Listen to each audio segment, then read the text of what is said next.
back to campus before the clock strikes 2 because I don't have any other save points unlocked.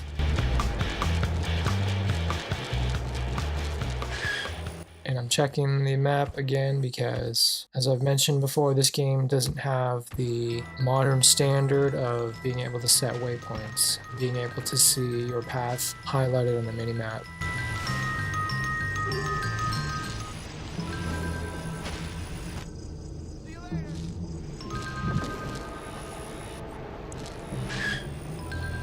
Now you're in for it!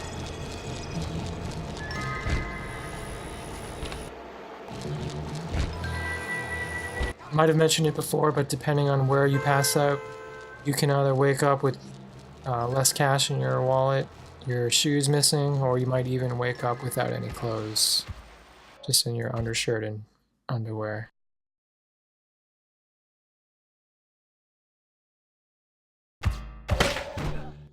That was exciting. So thankfully this time I wake up with my clothes, my shoes, and my cash. I think if you pass out in the Blue Skies Industrial Park, that's where you wake up in just your underwear.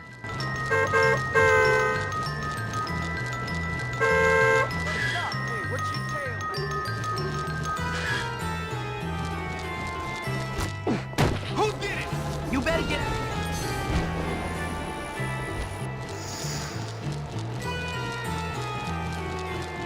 Is that 2 guys holding hands?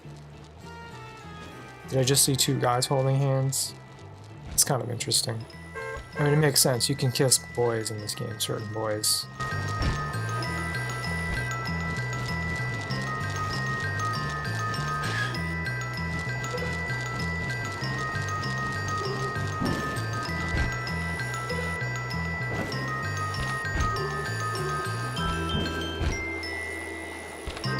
So I was watching footage of the anniversary edition on the iOS and Android platforms, and in the opening cutscene they ride past the sign for Bulworth and lists the population as like 100,000, 120,000. So the town is actually, it's not really a town, it's like a city. It's a lot bigger than you would imagine it to be.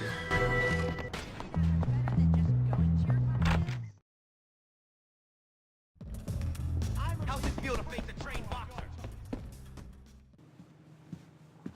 Oh, here he is, Miss. And of course, this is another try at this mission, so I've just skipped that cutscene. Go to the Greaser Hangout in New Coventry. You are an awful person.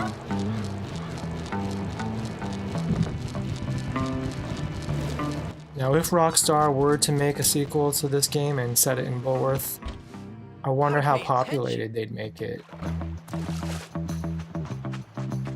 mean, I understand the limitations of the PS2 hardware prevents you from having a lot of NPCs on screen. But if Bulworth is a town with a population of at least 100,000, definitely have to populate it with a lot more NPCs just to flesh it out.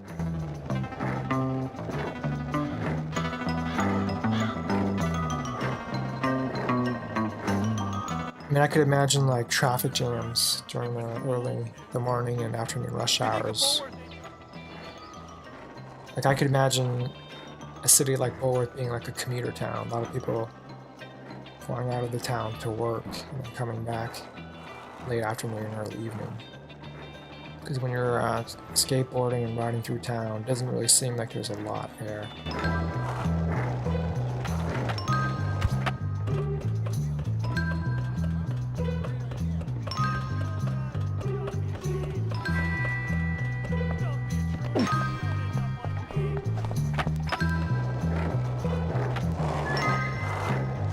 Someone's actually made like a mod for Grand Theft Auto 5, a full recreation of Bulworth, but without any NPCs or characters. I'm reading up on ways to legally.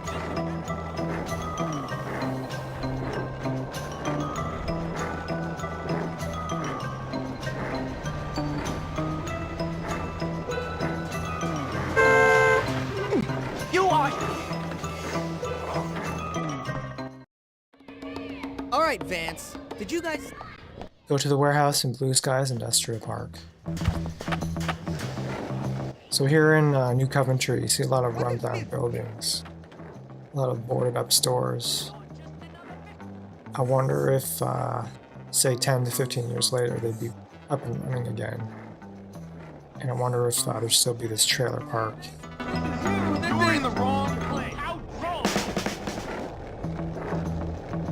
There's so many possibilities for story scenarios. Circus clowns. You want a piece?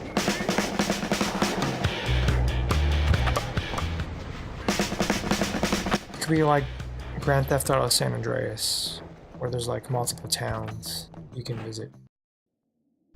Find the townies putting rats in the crates and get a picture.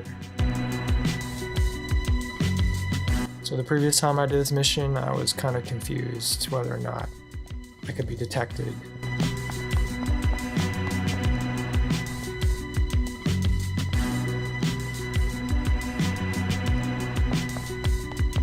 You are so dead! Get in there, you little sucker! Okay, so I'm being chased by this guy on the ground, so obviously it's not a fail yet. Better hope you don't get rabies.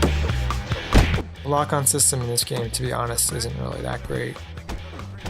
I mean, it works, but I whiffed like 6 or 7 times at the beginning of the fight there. Running around screaming like girls. Hurry up! Can't be late for the party with the dogs.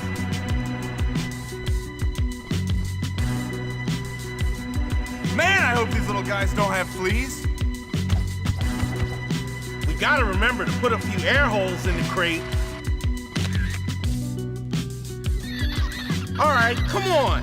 They're burning those trophies down at the docks. Travel to the docks. You can't get away from me!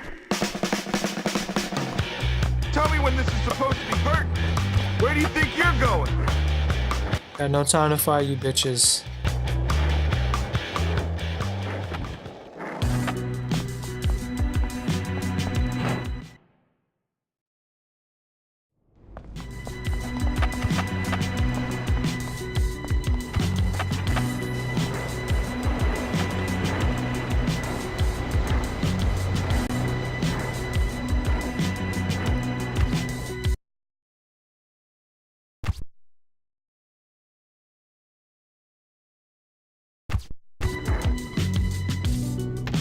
I think a cool mission in a Bully sequel would be like returning to Zoe's home, right there.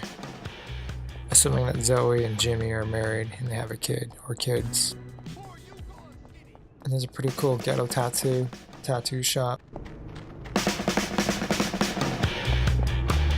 Die! You want your life punched?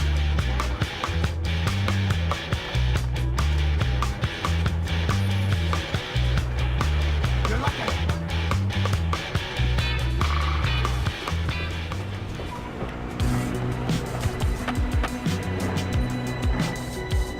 I can't imagine Jimmy and Zoe living in Bulworth though, after they graduate.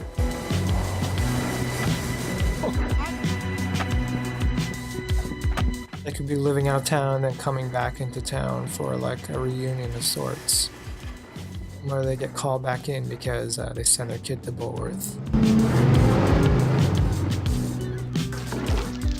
Photograph the townies with the stolen trophies.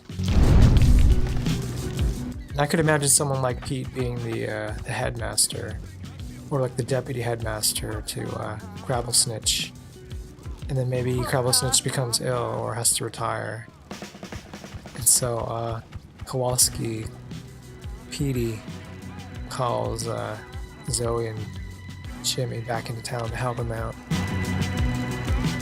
Return to the boxing gym. Better moves on a starved badger! And the hunt is on! Why not? He's navigating the confusing layout of Blue Skies Industrial Park.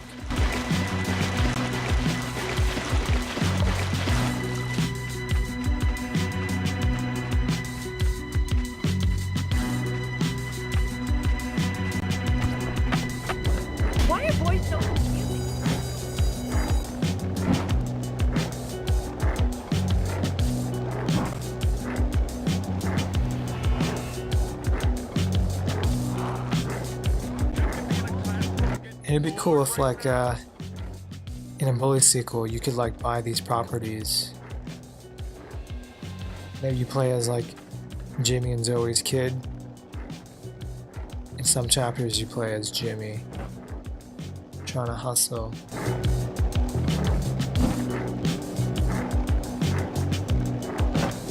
Maybe not illegally hustle, but, like, just trying to, like, build up his empire and buy these vacated buildings and whatnot.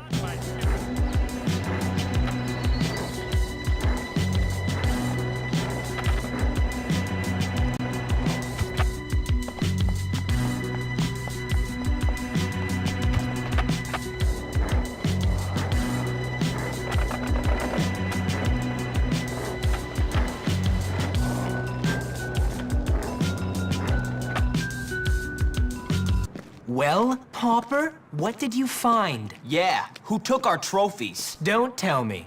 It was the Tooth Fairy. Yeah, either it was the Tooth Fairy or the Grease Balls. I wonder which one. Actually, trust fund babies. It was neither. It was those townies. Which townies? The ones who hang out by the factory. Them? Why would they steal our trophies? Don't talk crap, Hopkins. I'm not. I've got a picture to prove it. Why? They don't have any problems with us. Yeah, poor kids just love rich kids who act like stuck-up jerks, don't they? Listen, you over-fortunate numbskull. They did everything. Put Johnny Vincent in the home, let the rats out of the library, everything, including your trophies. Why? Because I listened to Gary. So it is your fault. No, it was Gary's fault. You, my friend, have got delusions of grandeur. Nobody cares about you or Gary. You're ridiculous. Come on, Biff.